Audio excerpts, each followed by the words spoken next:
बचपन की कहानियाँ अक्सर कितनी सादा और मासूम लगती हैं, है ना? लेकिन क्या कभी सोचा है कि इन सादी कहानियों के पीछे बच्चों को सिखाने की कितनी ज़बरदस्त तकनीक छुपी हो सकती हैं? आज हम लाली और पीला बतूख की छोटी सी दुनिया में कदम रखेंगे और देखेंगे कि ये कहानी दोस्ती जैसा बड़ा सबक इतनी आसानी से कैसे सिखा देती है।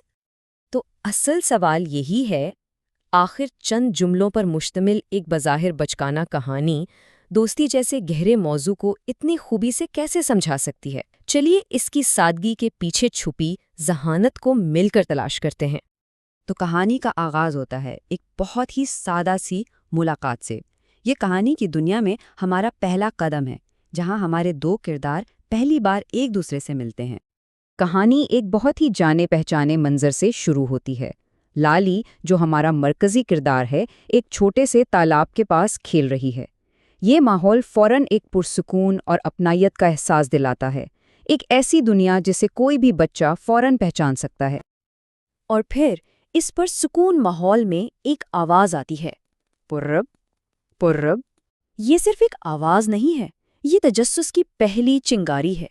सुनने वाले की तवज्जो फौरन उस तरफ जाती है कि आखिर ये आवाज किसकी हो सकती है। और ये रहा इस आवाज का राज, वो पुरअसरार आवाज एक छोटे से प्यारे से पीले बत्तख के बच्चे की है। अब कहानी में तस्वीर और आवाज दोनों एक साथ मिल गए हैं और एक नया दोस्त मंजर पर आ गया है। और पहली बातचीत कितनी आसान और सीधी है। लाली का रद्द-ए-अमल बिल्कुल सादा है। हाय पीला बतखो। ये बच्चों को पहला सबक सिखाता है कि किसी से बात शुरू करना बिल्कुल भी मुश्किल नहीं होता। कोई डर नहीं, कोई झिझक नहीं, बस एक दोस्ताना सलाम। अच्छा, अब आते हैं कहानी के एक बहुत ही दिलचस्प पहलू पर, और वो है आवाज़ों की ताकत। ये अल्फाज से भी पहले की ज़बान है। इस कहानी में ये आवाज़ें सिर्फ शोर नहीं, बल्कि ये बच्चों के लिए ज़ुबान सीखने का एक बहुत ही मौसर ज़रिया है। इस टेक्निक का एक ख़ास नाम है सौती नकली या ओनोमेटोपोया। मतलब ये वो अल्फाज हैं जो असल आवाज़ों की नकल करते हैं। छोटे बच्चों के लिए ये अल्फाज ज़बान सीखने की बुनियाद बनते हैं, क्योंकि ये मज़े के होते हैं और इन्हें याद रखना बहुत आसान होता है। और ये कहानी इस टेक्निक को बहुत खूबसूरती से इस्तेमाल करती है। पुरुप पुरुप, फिर पानी में गिरने की आवाज़ छपाक, और आखिर में जब दोनों साथ खेलते हैं तो छोटी छोटी छपाक छपाक।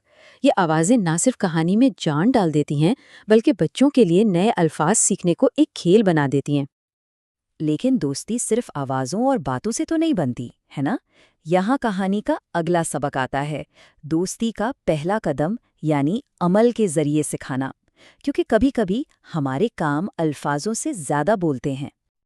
और फिर आता है कहानी का वो लम्हा जो इसकी जान है। लाली ने उसे एक छोटा सा रोटी का टुकड़ा दिया। ये सिर्फ एक अमल नहीं है, ये मेहरबानी, शेयरिंग और ख्याल रखने का अमली मुसाहिरा है। ये दोस्ती का पहला और सबसे अहम कदम है।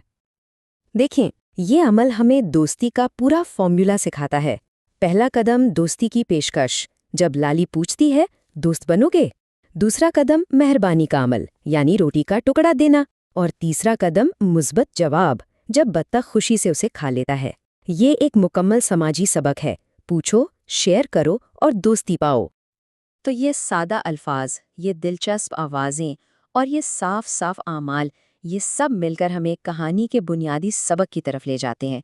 एक ऐसा पैगाम जो बच्चे के जहन में हमेशा के लिए रह जाए। और वो सबक है, दोस्ती सबसे खूबसूरत है। ये पैगाम बिल्कुल सीधा, ताकतवर और याद रखने में बेहद आसान है। कोई पेचीदा फ़लसफ़ा नहीं, सिर्फ एक मुस्बत और खूबसूरत सच्चाई। तो खुलासा ये है कि कहानी में आसान अल्फाज और दिलचस्प आवाज़ों जैसी सादा टेक्निक इस्तेमाल होती हैं, लेकिन इनका नतीजा बहुत गहरा है। दोस्ती का एक ऐसा सबक जो बच्चों की समाजी समझबूझ की बुनियाद बनता है और उन्हें हमेशा याद रहता है। तो ये बात तो साफ हो गई कि सबसे सादा नजर आने वाली कहानियों में भी अक्सर सबसे गहरे सबक छुपे हो सकते हैं। और ये हमें इस सवाल के साथ छोड़ जाता है कि ऐसी और कितनी कहानियां हैं जिनकी सादगी के पीछे बड़े राज छुपे हैं, जिन्हें हमने अभी तक दरियाफ्त नहीं किया।